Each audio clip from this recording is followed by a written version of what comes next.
Salam alaikum. Aujourd'hui, nous allons voir comment créer une combo box dynamique en cascade. C'est l'équivalent des listes déroulantes en cascade et j'ai réalisé une vidéo là-dessus. Sauf ici, je vais la créer dans un formulaire de saisie avec des codes VBA. Je vais vous montrer le travail que j'ai réalisé. Dans cette plage de Cylil, lorsque je choisis un titre parmi les titres qui existent dans cette ligne, par exemple le combo box numéro 1, la deuxième liste va me proposer uniquement les listes ou bien les éléments relatifs au titre. Si je choisis combo box 1, voilà, cette liste va me proposer uniquement les éléments relatifs. Si je choisis combo box numéro 5, cette liste va me proposer uniquement les éléments relatifs. D'accord?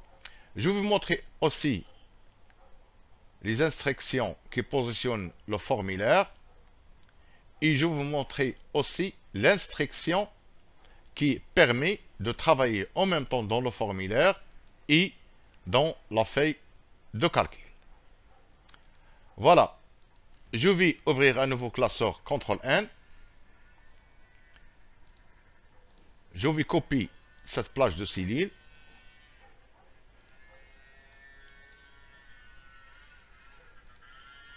Voilà, il m'a ramené les formules aussi, c'est très bien.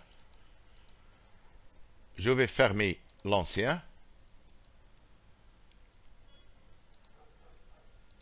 Et je vais réaliser le formulaire. Tout d'abord, je vais appuyer sur l'onglet développeur, Visual Basic, insertion User Form. D'accord? Je vais l'agrandir un petit peu. Je vais déplacer la boîte à outils et je vais choisir zone de liste modifiable. Je vais la tracer ici. Je vais la copier et la coller.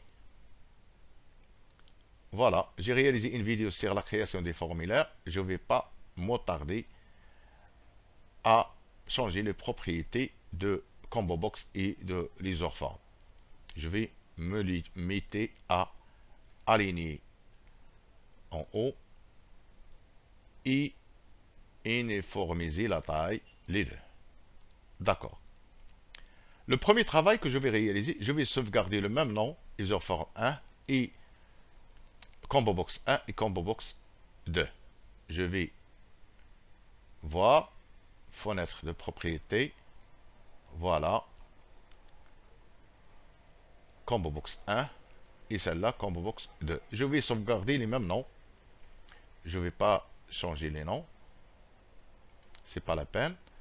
Donc, le premier travail que je vais réaliser, je vais charger le combo box 1 dans le formulaire par le titre qui existe ici qui s'appelle combo box 1, qui se trouve dans la cellule où l'index de ligne est égal à 1 et l'index de colonne est égal à 2.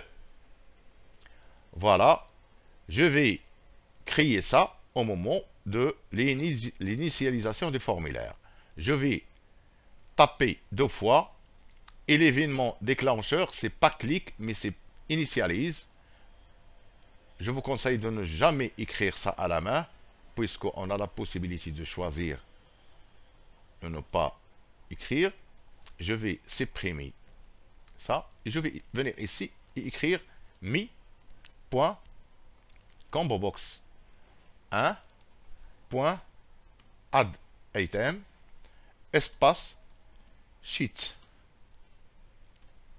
1.cell 1,2.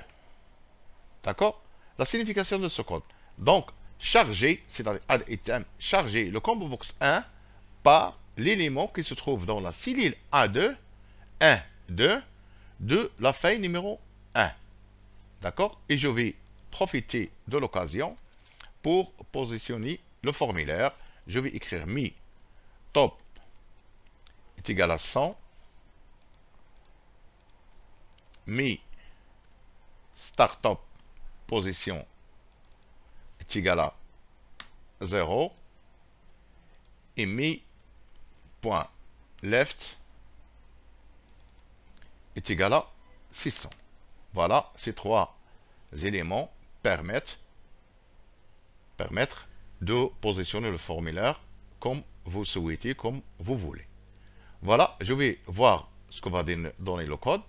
Voilà, c'est une très bonne position, non? Et il a chargé le combo box 1 par l'élément que j'ai choisi au départ, le moment de l'initialisation des formulaires. Je vais tout d'abord créer une macro pour afficher le formulaire. D'accord? Je vais aller dans Insertion, Module, je vais écrire la sub, ouvrir, et je vais écrire tout simplement user form parce que j'ai sauvegardé user form 1. Show user form 1 ou bien ouvrir le formulaire qui s'appelle user form 1 parce que j'ai sauvegardé l'appellation par défaut. Voilà, je vais exécuter la macro, ouvrir, voilà, il s'ouvre. Je vais créer un bouton. Voilà, je vais appeler l'onglet insertion illustration forme. Je vais changer la propriété pour qu'il ne se déplace pas avec les cellules. Je vais appeler propriété ne pas déplacer et redimensionner avec les cellules. Et je vais l'affecter une macro. Voilà, il s'appelle ouvrir. Maintenant, grâce à ce bouton, je peux ouvrir le formulaire et pourtant, je ne peux pas travailler en même temps dans le formulaire et dans la feuille de calcul. Donc, je vais aller dans la macro et la modifier pour travailler en même temps dans le formulaire et dans la feuille de calcul. Je vais ajouter VB Model S.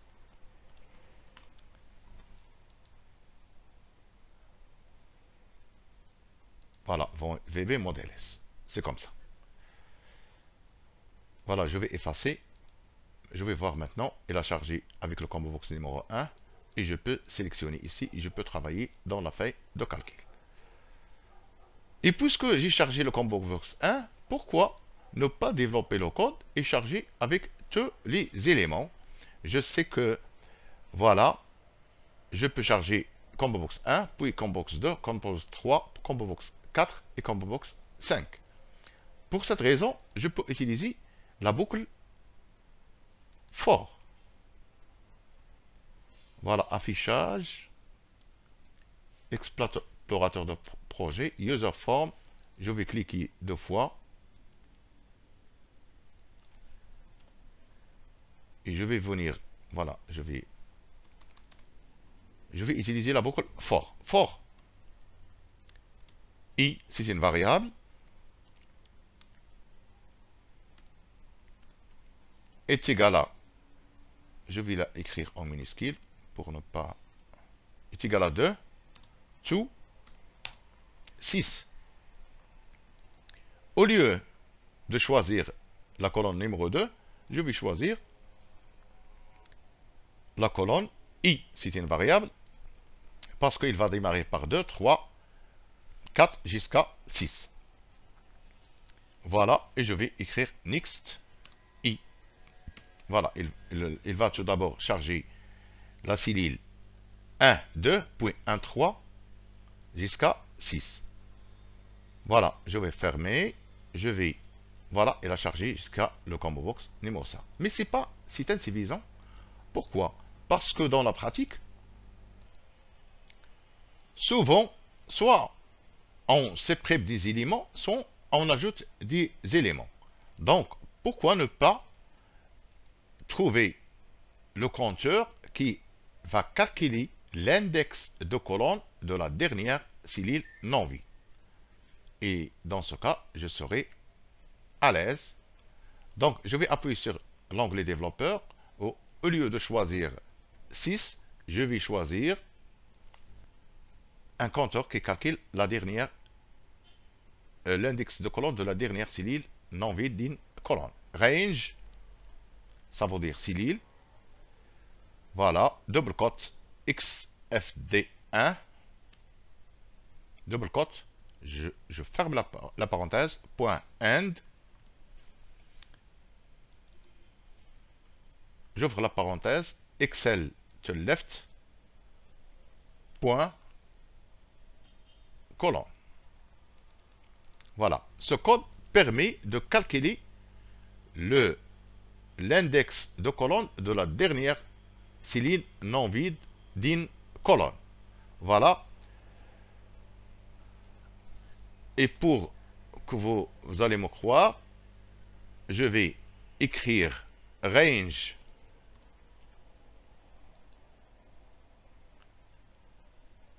par exemple S1 est égal à ce code. Est égal à. Je vais le supprimer après, juste pour vous montrer qu'est-ce qu'il fait ce compteur. Voilà. Je vais fermer, je vais.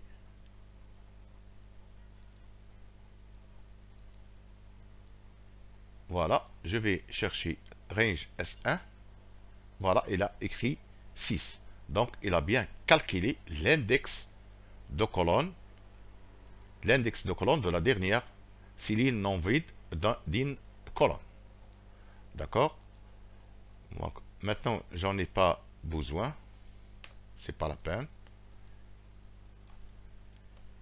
Maintenant, soit que j'ajoute des éléments ou bien je supprime des éléments, le code va marcher avec ce code et je peux charger le combo box numéro 1 par les éléments qui se trouvent ici. Voilà, je vais supprimer le 6 pour ne pas avoir de conflit.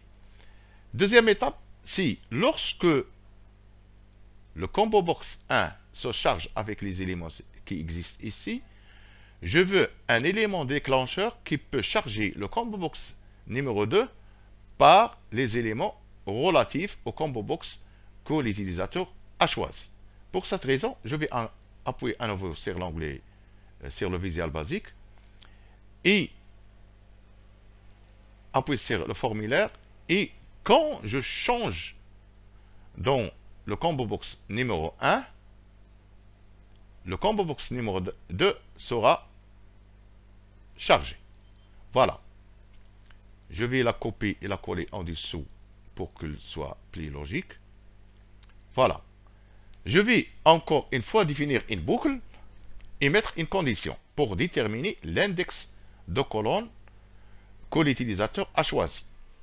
Voilà. Je vais y mettre for i est égal à 2 parce qu'on démarre avec la deuxième colonne. To. Je vais choisir le même compteur que j'ai choisi tout à l'heure.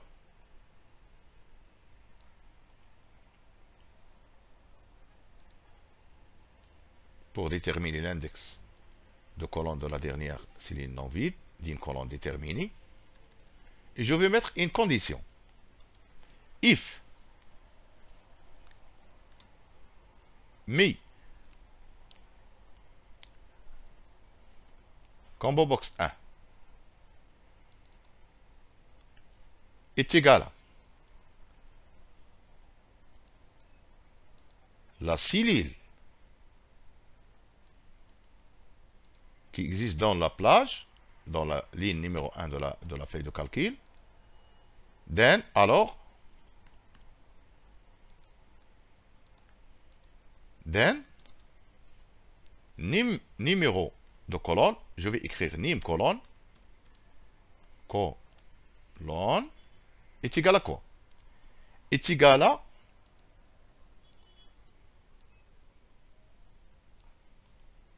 le numéro de colonne de la feuille de la cellule où l'utilisateur a choisi de mettre dans le combo box 1. Sheet 1, voilà, et je vais ajouter colonne.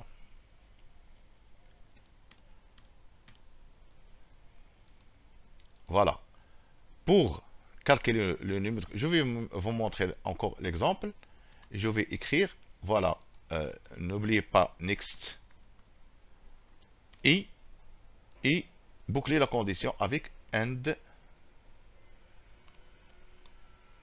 if. Je vais venir ici écrire range, par exemple, encore une fois, S1,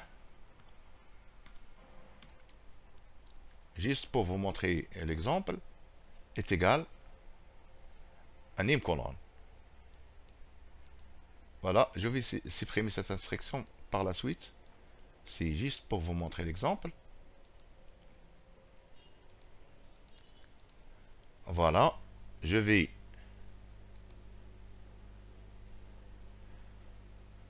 exécuter.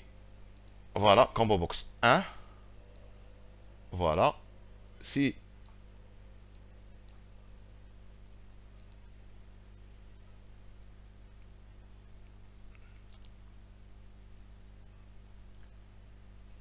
voilà, je vais fermer, je vais appeler combo box 1. Je vais, voilà, il a déterminé, il a calculé le numéro de colonne si parfaitement 2. Je vais effacer le 2 et je vais revenir dans le Visual Basic et effacer name colonne. Encore une fois, donc maintenant j'ai chargé le combo box numéro 1 et j'ai déterminé le numéro de colonne. Il me reste à déterminer les éléments relatifs au titre que l'utilisateur a choisi. Je connais le numéro de ligne, le numéro de colonne, mais je ne connais pas le numéro de ligne. Et les éléments relatifs peuvent, voilà, par exemple, les éléments relatifs au combo box numéro 1 ne peuvent pas être la quantité ou bien le nombre peut être différent du combo box numéro 2. Dans ce cas, je ne peux pas utiliser la boucle for parce que il faut que je détermine l'index de ligne de la dernière ligne non vide. La solution, c'est que je vais utiliser la boucle do while. Do while, ça veut dire tant que tant que la ligne n'est pas vide, charger le combo box. D'accord? Je vais aller au Visual Basic et je vais définir une autre variable. Voilà, je vais l'appeler K. K, elle va démarrer par 2. Voilà, le numéro de colonne, je le connais, et K sera variable. Donc, je vais écrire do while,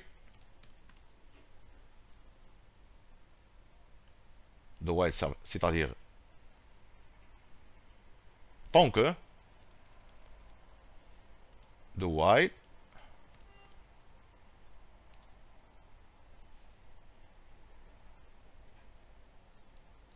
voilà, je vais choisir la cellule K.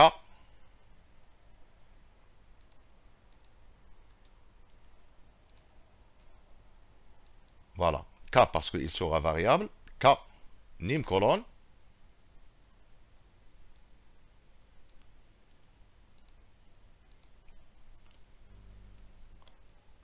est différente du champ vide, tant que cette condition est vérifiée. D'accord?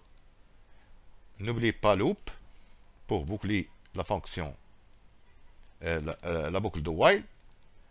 Dans ce cas, mi combo box de la deuxième liste, point add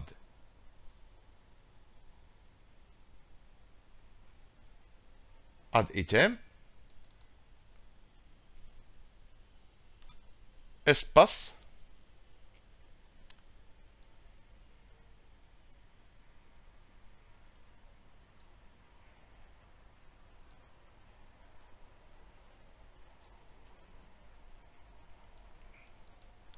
espace est égal à, voilà. Dans ce cas, charger dans le combo box 1, dans le combo box 2, les éléments qui se trouvent dans la cellule K enim colonne. Et puis aller, K va démarrer par 2, enim colonne va être sélectionné par l'utilisateur, puis aller à la deuxième K est égal à K plus 1, c'est-à-dire 3, jusqu'à il n'y a pas de cellule non vide. D'accord? Je vais mettre K est égal à K plus 1. Maintenant, je vais vérifier ce que va donner le formulaire. Combo box 1, il a choisi. Voilà. Si je ferme, je vais choisir Combo box 3. Il m'a proposé uniquement les éléments relatifs au Combo box 3. Mais si l'utilisateur change d'avis, il choisit le Combo box 1. Voilà, les éléments vont s'accumuler. Pour résoudre ce problème, je vais aller au Visual Basic et avant de charger le Combo Box 2, il faut l'effacer. Donc, je vais écrire mi Combo Box. Non, mi point Combo Box 2 est égal à clair. C'est-à-dire, il faut la vider et effectuer une nouvelle recherche. Maintenant, je vais vérifier. Combo Box 1. Il m'a donné uniquement les éléments relatifs au Combo Box 1. S'il change d'avis, Combo Box 2, il m'a donné... Non, il ne m'a pas donné... Voilà. Il ne m'a pas donné... il n'a pas vidé. D'accord? Combo Box 1. Voilà, il va me proposer uniquement Combo Box 1. Si je change Combo Box 2, liste Combo Box 1.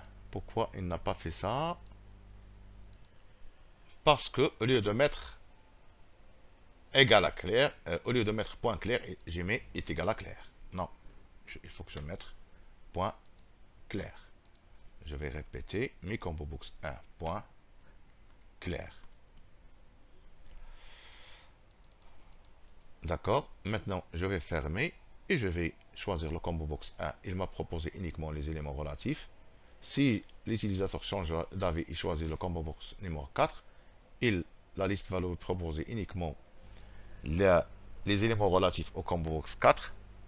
Mais c'est pas encore fini parce que lorsque l'utilisateur tape un mauvais caractère, la macro debug. La solution, ce sera dans la prochaine vidéo, parce que la vidéo sera plus longue, parce qu'il mérite plus de détails et plus d'explications. N'oubliez pas de s'abonner à ma chaîne. Je vous donne rendez-vous la prochaine fois. Merci. À bientôt.